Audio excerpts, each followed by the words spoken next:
بسم اللہ الرحمن الرحیم۔ ناظرین، ایک بار حضرت علی رضی اللہ عنہ اور سیدہ فاطمہ زہرا رضی اللہ عنہا دونوں نے ارادہ کیا کہ نبی صلی اللہ علیہ وسلم کی زیارت کے لیے جائیں۔ چنانچہ اللہ کے محبوب صلی اللہ علیہ وسلم کی خدمت میں حاضر ہوئے۔ جب آ کر دیکھا کہ نبی پاک کی آنکھوں سے آنسو جاری ہیں، رو رو کر آنکھیں سرخ ہو چکی ہیں، دونوں بڑے حیران ہو گئے۔ دونوں نے عرض کیا، اے اللہ کے محبوب، آپ کیوں رو رہے ہیں؟ کس چیز نے آپ کو غمگین کر دیا؟ کس چیز نے آپ کو رلا دیا کہ آپ کی آنکھیں سرخ ہو چکی ہیں؟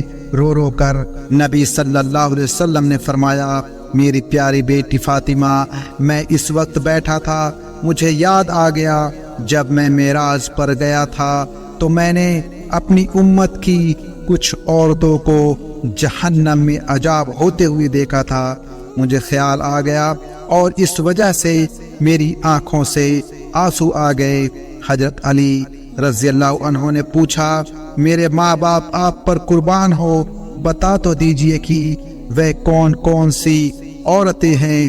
نبی صلی اللہ علیہ وسلم نے فرمایا کہ میں نے پہلی عورت کو جہنم میں دیکھا، وہ اپنے بالوں کے ذریعے سے جہنم میں لٹکی ہوئی تھی، آگ کے اندر جیسے مرغ کو سلاخ کے اندر پرو کر بھوننے کے لیے لٹکا دیتے ہیں، اس عورت کو سر کے بالوں کے ذریعے لٹکا دیا گیا تھا، تو یہ لٹکی ہوئی تھی اور اس کا دماغ ہنڈیا کی طرح ابل رہا تھا اور اس کا جسم جل رہا تھا۔ اب ذرا سوچنے کی بات ہے کہ اگر کسی عورت کو بالوں سے پکڑ کر کھینچا جائے، اس کو ایسا لگے گا کہ جیسے بالوں سے کھوپڑی کی چمڑی ادھڑ جائے گی، اتنی تکلیف ہوتی ہے ذرا سے بال کھینچنے سے۔ جب عورت بالوں کے بل لٹکا دی جائے گی، پھر اس کا کیا حال ہوگا؟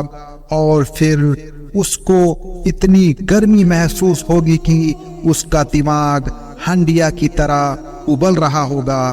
نبی صلی اللہ علیہ وسلم نے فرمایا، یہ وہ عورت ہوگی جو دنیا کے اندر پردے کا خیال نہیں کرتی ہوگی، اس کو بن سنور کر باہر نکلنے کا شوق ہوتا ہوگا، اچھے اچھے فیشن والے کپڑے پہن کر یہ اجنبی غیر محرموں کو دکھاتی ہوگی، اپنے طور پر یہ اپنے حسن کی زکات نکالتی ہوگی، لیکن پتہ اس کو قیامت کے دن چلے گا کہ میں نے کتنا بڑا گناہ کیا۔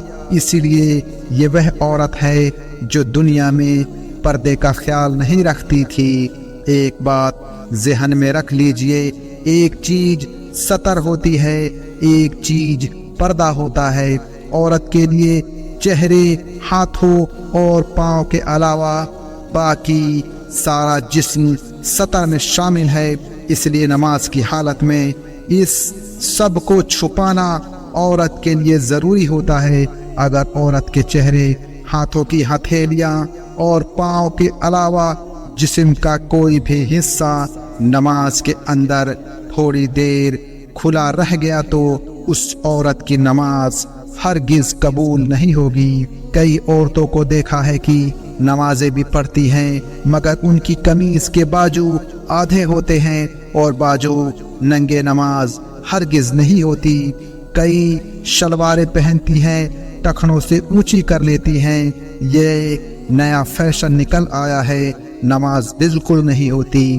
کئی اتنا باریک دوپٹہ پہنتی ہیں کہ بال صاف نظر آ رہے ہوتے ہیں، ان کی نماز نہیں ہوتی۔ تو سطر کا کیا مطلب ہے؟ سطر کا مطلب یہ ہے کہ نماز کے اندر اپنے آپ کو اس طرح موٹے کپڑے میں چھپا لینا کہ چہرے، ہاتھوں اور پاؤں کے سوا جسم کا کوئی بھی حصہ نظر نہ آ سکے، یہ انسان کا سطر ہے اور اس کو چھپانا نماز میں ضروری ہے۔ سطر کے علاوہ ایک پردہ ہوتا ہے، پردہ عورت کے جسم کے تمام حصوں کا غیر محرموں سے ضروری ہے۔ اسی لیے فرمایا، اے صحابہ، جب تم نبی صلی اللہ علیہ وسلم کی بیویوں سے کوئی چیز مانگنا چاہو تو تم پردے کے پیچھے سے مانگو۔ تو گویا محرم اجنبی سے پورے جسم کو پردے میں رکھنا یہ پردہ کہلاتا ہے، یہ حجاب کہلاتا ہے۔ تو سطر ہوتا ہے نماز میں اور حجاب ہوتا ہے غیر محرموں سے۔ تو غیر محرموں سے اپنے آپ کو چھپانا چاہیے۔ عورتیں جب گھر میں رہیں تو اپنے بھائیوں کے سامنے، اپنے بیٹوں کے سامنے اپنے چہرے، ہاتھ پاؤں کو کھول سکتی ہیں، لیکن جب باہر نکلنا ہو غیر محرموں اور اجنبیوں کے اندر سے گزرنا ہو تو پھر سر سے لے کر پاؤں تک اپنے جسم کو چھپانا ضروری ہے۔ اگر نہ چھپایا تو پھر اس کو اس پر سزا ملے گی۔ اللہ تعالیٰ عورتوں اور مردوں کو اسلام پر چلنے کی توفیق عطا فرمائے، آمین۔ پیارے دوستو، آج کے لیے بس اتنا ہی۔ ہم امید کرتے ہیں کہ آپ کو آج کا یہ ویڈیو پسند آیا ہوگا۔ اس ویڈیو کو لائک، شیئر اور ایسے ہی ویڈیوز دیکھنے کے لیے چینل کو سبسکرائب کریں۔ ہم ملتے ہیں آپ کو اگلی ویڈیو میں، تب تک کے لیے السلام علیکم ورحمۃ اللہ وبرکاتہ۔